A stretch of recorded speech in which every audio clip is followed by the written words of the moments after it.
Brian Kelly's time in Baton Rouge done after 3.5 years. And I wrote a column on LouisianaSports.net talking about why it did not work. And you're going to hear a lot of stuff from a lot of people, and that's fine. Like, it is what it is.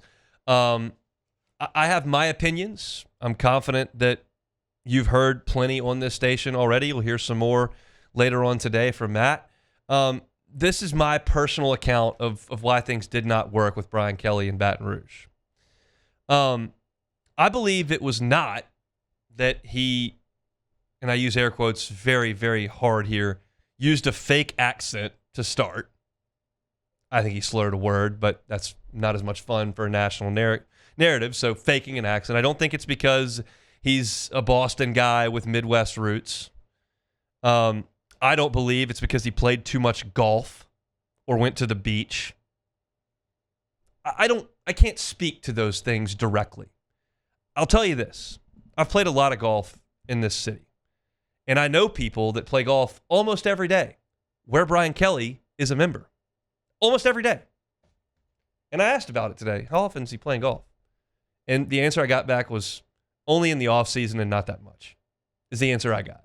Now, T-Bob's tweeting 400 rounds, average score of 95. And look, I don't know who told him that, and maybe that person is right. I checked with somebody. I know a lot of people that play a lot of golf and are at that golf course a lot. Don't see Brian Kelly there very often. I don't know when he came into the office. I don't know when he left. I don't know if he went on vacation during the bye week. I don't know how many days he went on vacation last year. I don't know. So I'm not going to speculate on things that I don't know about.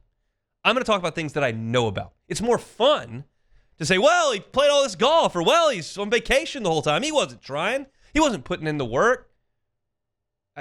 He may not have been, but I don't know that. And I'm not going to sit here and just speculate because that's more fun to talk about. I'm going to talk about what I know about. Here's what I know about. Brian Kelly walked into LSU's football program, and he let some folks walk right out the door. Blake Baker walked right out the door, went to Missouri, ended up bringing him back because he felt like, that was a mistake. Corey Raymond, he let walk right out the door. He hired a high school coach from Missouri to handle DBU. It was a disaster. He had him come right back because it was a mistake. He hired Matt House to run his defense. It was a disaster. It was the worst defense we've ever seen. He decided to let Mike Denbrock walk and promote Joe Sloan. The offense went from the best in the country to the mid-40s, now in the 80s. It's getting worse. He fired Tommy Moffitt. Tommy Moffitt's there at Texas A&M, and things are going pretty well. Tommy Moffitt was good enough here for 3 national championship coaches. Wasn't good enough for the guy first to take the job and not win one since 1995.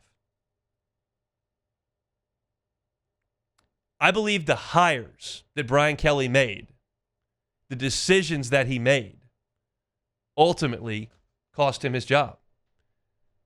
He tried to correct him. He wasn't stubborn about it. When they realized the defense was a disaster and it was expensive, he bought them all out. And he brought Corey Raymond back.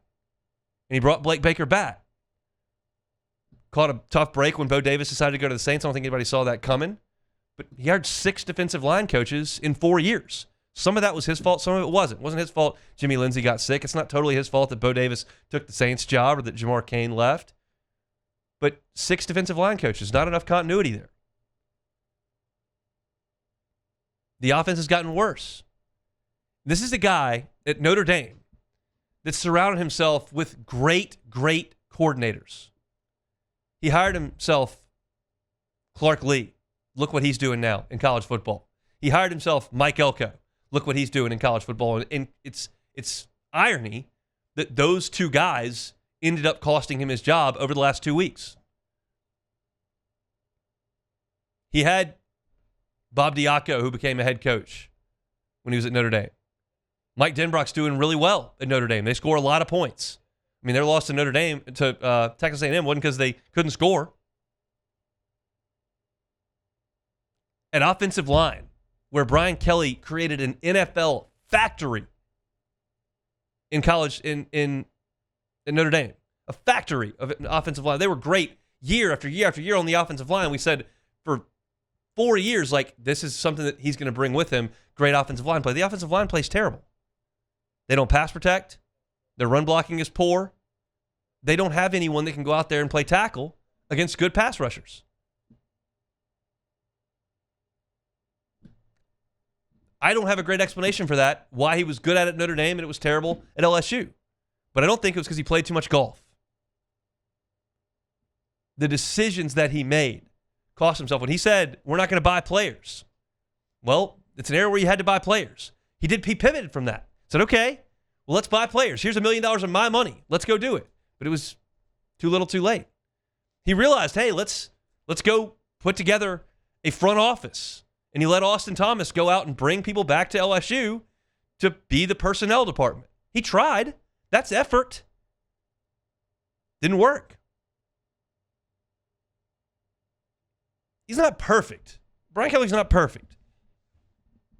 But I know these are the decisions that he made.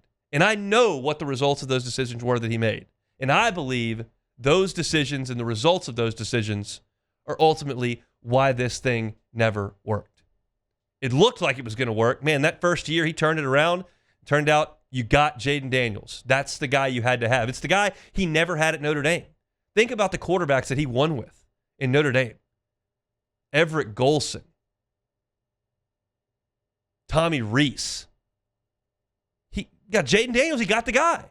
But because he ran the competent coaches out of town on the defensive side of the ball and hired guys that were not able to handle the job, it failed with the stellar offense. And then by the time he course corrected on the defense, the offense slipped away. Part of that problem on defense early in his time was that he hired Brian Polian to help put the roster together. Brian Polian had spent one fall of his life south of the Mason-Dixon line. That's the guy that's running your recruiting. That's not going to work. And he fixed it. Frank was here, and he went and got a bunch of guys with Louisiana roots. Blake Baker's got Louisiana roots. Corey Raymond came back with Louisiana roots. Bo Davis, Kyle Williams. Joe Sloan's coached in Louisiana for a long time. He got that, but it was too late. The window in 2023 had closed. Even the scheduling didn't work out great. What if he had played last year's Florida State team instead of the Jordan Travis Florida State teams? That's not really his fault. And it's not a big reason why things fell apart. They beat Clemson this year. Couldn't beat Vanderbilt and Texas A&M. But to me, this is not about fit. It's not about where he's from. It's not about the beach or how many glasses of wine he had or how many bogeys on par fours he made. The decisions he had to make as the CEO of this football program to put people in place to do their jobs the right way were not the correct decisions. And that, to me, is why Brian Kelly did not work in Baton Rouge. Yeah, he's older than most first-time hires. And yeah, he got paid a lot of money, guaranteed. And it's easy to connect dots and suggest that maybe his fire didn't burn as bright as some younger coaches who haven't achieved what he has and haven't amassed the wealth that he has. Those are dots that are very reasonable to connect. But I'm not going to sit here and just speculate because that sounds juicier and more interesting. Let's just talk about the proof that's in the pudding. It wasn't good enough. And some of the images from Saturday night where he's on the headset saying, what are we doing? And he comes into the press conference and says, I didn't like our plan against Ole Miss. I mean, come on, man. You're responsible for that. That's your job to know what the plan is, to know what we're doing. You're on the headset. If you can tell Joe Sloan after a play call, why did we do that? Then before the play call, say, hey, we're not doing that. That has nothing to do with being on the golf course. It just wasn't, he didn't do what he had done at previous stops to sustain success. And in this era, it's not good enough to go out there and just go 9-3, go 8-4, score a big top 20 win here or there. This sport has now become a race to the 12. You have to be in the top 12. And if you can't reach the top 12, then you won't be there very long. That's not the case at Purdue. It's not the case at Cal or Boston College. It's not the case at Syracuse. It's not the case at Baylor. It's the case here in Baton Rouge. It's the case in Tuscaloosa and College Station and Ann Arbor, Michigan, and South Beach in Miami. If you've got funds and you've got resources and you've got a fan base that cares and any sort of history of success, you have to make the playoffs. He did not make the playoffs in year 1, did not make the playoffs in year 2 when he had the Heisman Trophy winner, didn't make the playoffs in year 3, put everything into year 4, didn't make the playoffs. That's the end of the road. Brian Kelly and James Franklin were in the top 5 in the country in mid-September. Neither one of them had a job on Halloween. James Franklin won 2 playoff games last year against bad teams, but won 2 playoff games. That's the standard. And ultimately, as I said last week, it's going to come down to money. And from what you hear Saturday night, when the Aggies were whooping and swaying, there was a kitty being passed around. Ross Dellinger reported it. And that money came in fast and furious. That's the other piece to this thing. That's something I learned this weekend. It's a question I've had for years, since NIL came in vogue. What about the money? What about the money? Hey, thanks for watching Hunt on LSU. Before you get out of here, do us a couple of favors. Hit that like button, leave your comments below, and subscribe to the channel for all your Fighting Tiger football talk. See you next time.